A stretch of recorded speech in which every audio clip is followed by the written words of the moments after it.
The ship disappeared beneath the surface in minutes. The survivors believed the worst was over. They had life rafts, supplies, open sky. Somewhere beyond the horizon, rescue. But the ocean rarely kills during the disaster. More often, it waits. Surviving a shipwreck creates a powerful illusion. If you are still alive, the danger must have passed. The chaos is gone. The noise is gone. The sinking is over. There's relief, even optimism. But survival at sea is not a single moment. It is a countdown. Many survivors underestimate how quickly the human body begins to decline. Not because they are careless, not because they lack will, but because the ocean changes the rules of survival. Time behaves differently there. Cold water removes body heat up to 25 times faster than cold air. Even water that does not feel freezing can trigger hypothermia. Process is quiet. First, shivering. Then stiffness. Then, confusion. Energy disappears faster than expected. Movements slow. Simple decisions become difficult. Many survivors do not recognize the danger until judgment is already impaired. The sun introduces another threat. Exposure drains fluid relentlessly. Wind accelerates dehydration. Salt dries the skin. Lips crack. Vision blurs. Headaches grow sharper. Thirst becomes constant. And with thirst comes distraction.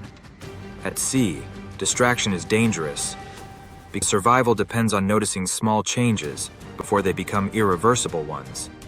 Yet the greatest threat is often psychological. Hope keeps people alive, but false hope can be lethal. When survivors believe rescue is only hours away, they often delay critical action. Water is rationed too slowly. Shelter is improved too late. Signals are prepared only when aircraft are already fading into the distance. After all, why exhaust precious energy if help is almost there? Except the ocean does not measure distance the way humans do.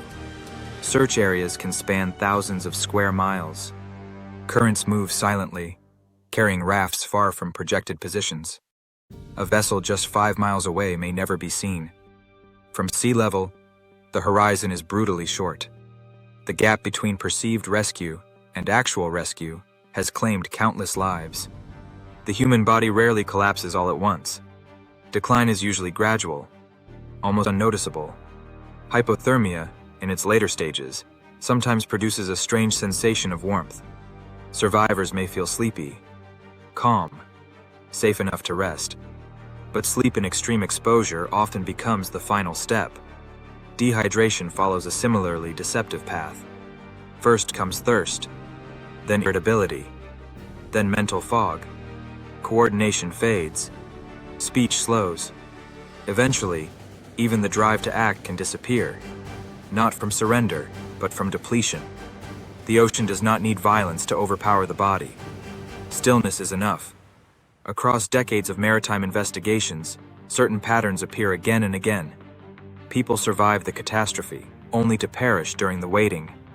In several documented recoveries, lifeboats were found stocked with unused supplies. Water containers remained sealed. Flares were untouched. Signaling devices sat within reach, not because survivors did not want to live, but because exposure, exhaustion, and cognitive decline had already taken hold. The difference between life and death is often measured in decisions made while profoundly impaired. And impairment rarely announces itself. It simply becomes the new normal. Humans are not designed for vast emptiness. On land, the brain anchors itself with reference points. Trees, buildings, mountains, roads. At sea, there is only horizon. Endless, repeating, indifferent. This sensory monotony begins to erode the mind. Time distorts. Minutes stretch endlessly. Hours dissolve without meaning. Some survivors report hallucinations, ships that are not there, voices carried across the wind, lights that vanish when stared at directly. Others describe overwhelming disorientation, as though the world itself has become directionless. Group dynamics often shift as well. Leadership weakens. Disagreements intensify. morale becomes fragile. Yet one factor consistently separates survivors from victims: action. Even small tasks help preserve psychological stability. Adjusting supplies, scanning the horizon, creating shade. Movement reinforces the will to endure. When action stops, surrender often begins quietly, long before anyone recognizes it. Perhaps the most haunting reality of maritime disasters is proximity. In multiple recorded incidents, rescue teams were closer than survivors ever knew. Aircraft searched overhead within expected timelines. Ships passed through projected coordinates. But the ocean is vast, and visibility is merciless. A life raft rides low in the water. Colors fade beneath glare. Waves conceal more than they reveal. From the air, a human head is nearly indistinguishable from debris. To be seen, survivors must signal. To signal, they must remain alert. And to remain alert, they must outlast the waiting. Too often, the survival clock expires first. We tend to imagine the ocean as violent. Towering waves, howling wind, catastrophic storms. Yet many maritime deaths occur in comparatively calm water. No drama, no cinematic final moment, just gradual depletion until resistance fades.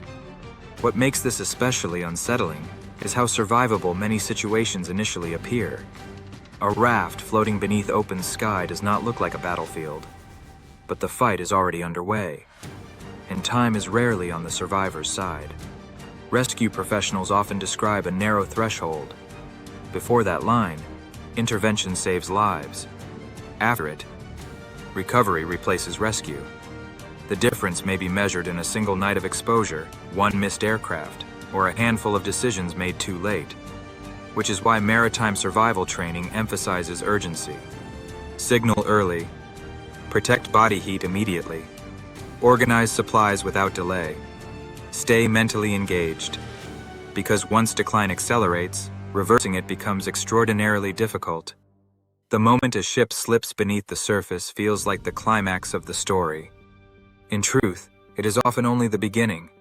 Survival belongs not just to those who escape disaster, but to those who endure the silence that follows. Because the ocean rarely needs to rush. It understands something humans often forget. Time itself can become the deadliest force of all. The greatest danger was never the sinking. It was the waiting.